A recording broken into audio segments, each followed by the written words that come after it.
A year after a deadly crowd crush in South Korea, its survivors have told the BBC they are still traumatised and a lack of answers is making it difficult for them to heal.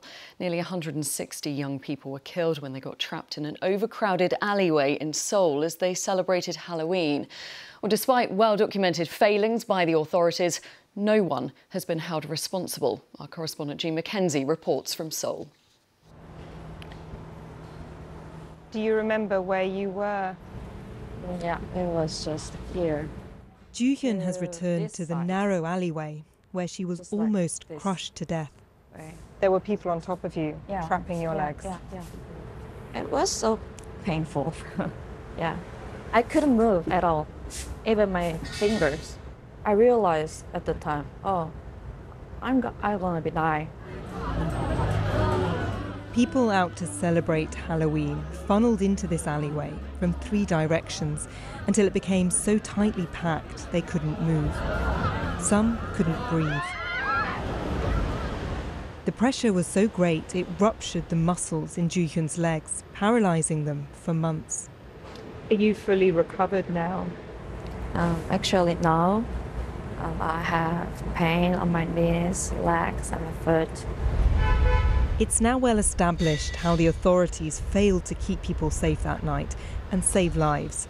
But no one has been held responsible. Trials and investigations are ongoing, leaving thousands still nursing their physical and emotional scars. This is where the dead are remembered, a makeshift memorial set up by their families. They take it in turns to stand guard, in case the authorities follow through on their threat to remove it. Haejin's teenage son survived the crush, but his best friend and his girlfriend were killed. Unable to cope with the trauma, he then took his own life. It's this one, yeah. How has it affected you that still nobody has really taken responsibility for this? The government and the local authority ultimately failed in their duty to protect lives. We need to know what happened and who was responsible in order to heal.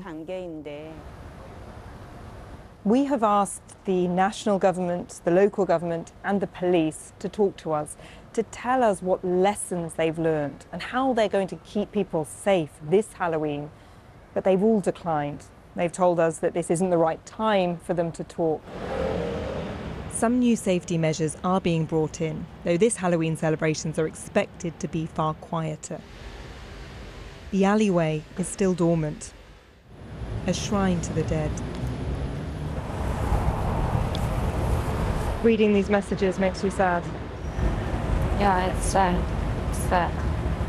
But Joo-hyun plans to keep returning here. She says she must keep her memories alive until justice is served.